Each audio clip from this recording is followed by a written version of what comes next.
6 பிரிவுகள் கொண்ட நம்ம இந்தியாவோட இயற்கை அமைப்பை பார்க்கும்போது ரொம்பவும் ஆச்சரியமா இருக்குது. ஏன்னா வடக்குல இமயமலை, தெற்குல அழகான கடற்கரை, மேற்குல பாலைவனம், கிழக்குல பாரம்பரிய இயற்கை அமைப்புன்னு பல மாறுபட்ட இயற்கை தோற்றங்களை பெற்றிருக்குது. இமயமலைகளை பத்தி தெரிஞ்சுக்கணும்னா ஏகப்பட்ட விஷயம் இருக்குது. இந்தியாவோட பாதுகாப்பு அரணே நம்ம இமயமலை தான். அது மட்டும் இல்லாம உலகத்தோட மிக உயரமான மலைத்தொடரும் இமயமலை மலைத்தொடர் தான். ஆரவல்லி மலைத்தொடர இந்தியாவிலேயே மிக பழமையான மடிப்பு மலைத்தொடர்னு சொல்றோம். அதே மாதிரி இமயமலை தாங்க மிக இளமையான மடிப்பு மலைத்தொடர். சுமார் 2500 கிலோமீட்டர் நீளத்திற்கு பரவி இருக்கிற இந்த இமயமலையில இருக்கிற பாமீர் முடிச்சதா உலகத்தோட கூரைன்னு சொல்றோம். இமாலயா அப்படிங்கிற சொல்லு சமஸ்கிருத மொழியில பனி உறைவிடம் அப்படின்னு அழைக்கப்படுது. உலகத்துல இருக்கிற உயிர் பன்மைய தொகுதிகள்ல இமாலய அடிவாரம் முக்கிய தொகுதியா விளங்குது.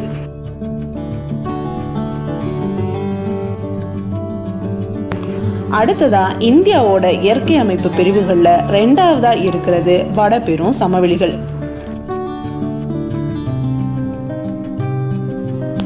மேடு பள்ளமற்ற ஒரு சீரான சமபரப்பா இருக்கிற இந்த சமவெளி தாங்க உலகத்திலேயே வளமான சமவெளி. இது வடக்கு மலையோட தென்பக்கம் பறந்து காணப்படுது. இந்த சமவெளியில சிந்து, கங்கை, பிரம்மபுத்திரா மற்றும் அதோட துணை ஆறுகளால உருவாக்கப்பட்ட வண்டல் மண் படிவுகள் காணப்படுதுங்க.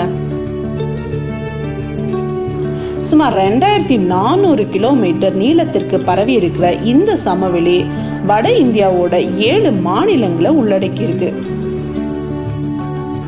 இந்த சமவெளி சுமார் 7 லட்சம் சதுர கிலோமீட்டர் வரைக்கும் பரவியும் காணப்படுது. வட சமவெளிக்கு தெற்கே அமைஞ்சிருக்கிற தீபகற்ப பீடபூமி தான் 3வதா இருக்கக்கூடிய இயற்கை அமைப்பு.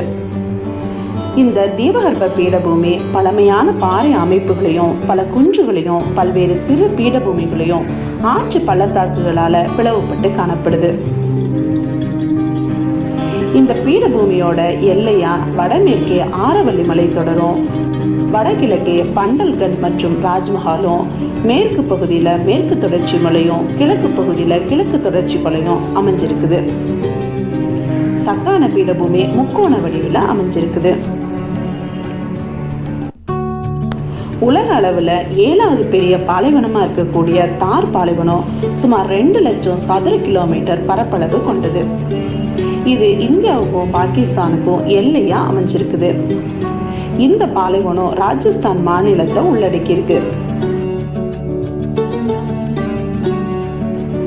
இந்திய தீபகற்ப பீடபூமியோட 2 பக்கங்களிலும் கடற்கரையை ஒட்டி அமைஞ்சிருக்க சமவெளிகள் இந்தியாவோட இயற்கை அமைப்புக்கு மேலும் அழகு கூட்டுதுங்க.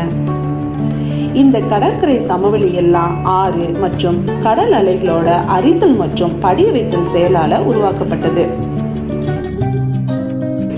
பிரம்மாண்டமான மேற்கு தொடர்ச்சி மலைக்கும் அழகான அரபிக்கடலுக்கும் இடையே அமைஞ்சதுதான் மேற்கு கடற்கரை சமவெளி. இந்த மேற்கு கடற்கரையோட வடபகுதிய நம்ம கொங்கண கடற்கரைன்னு சொல்றோம். அதே மாதிரி மத்திய பகுதிய கனரா கடற்கரைனும் தென் பகுதிய மலபார் கடற்கரைனும் சொல்றோம். இயற்கை எழில் கொஞ்சக்கூடிய கிழக்கு மலை தொடருக்கும் வசீகரமான வங்காள விரிகுடாருக்கும் இடைப்பட்ட சமவெளி தான் கிழக்கு தொடர்ச்சி சமவெளி.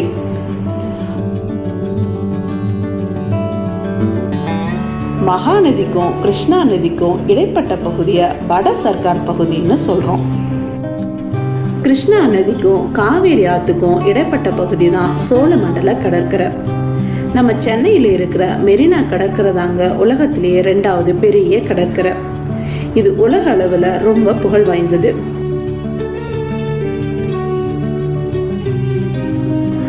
கிழக்கு கடற்கரையில அமைஞ்சிருக்கிற சிலிக்கா ஏரி இந்தியாவோட மிகப்பெரிய காயல் ஏரி.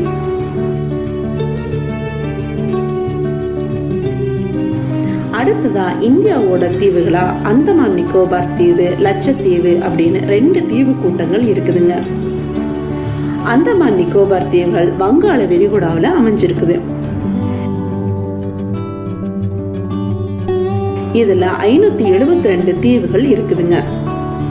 இந்த தீவுகள் எல்லாம் பூமத்திய ரேகைக்கு அருகில இருக்கிறதுனாலயும், அதிக ஈரப்பதம், அதிக வெப்பம் கொண்ட காலநிலை நிலவுறதுனாலயும் இங்க அடர்ந்த காடுகள் காணப்படுது. இதோட பரப்பளவு 8249 சதுர கிலோமீட்டர். அடுத்ததா இருக்கிற லட்சத்தீவு அரபிக்கடல்ல அமைஞ்சிருக்குது. இது சுமார் 27 தீவு கூட்டங்களை பெற்றிருக்குது. இந்த தீவுகள் முருகை பாறைகளால ஆனதுங்க. சுமார் 32 சதுர கிலோமீட்டர் பரப்பளவையும் கொண்டது. லட்சத்தீவு, மினிக்காய் மற்றும் அமினி தீவு கூட்டங்களை 1973 ஆண்டு முதல் லட்சத்தீவு அப்படின்னு சொல்லி நம்ம அழைக்கிறோம்.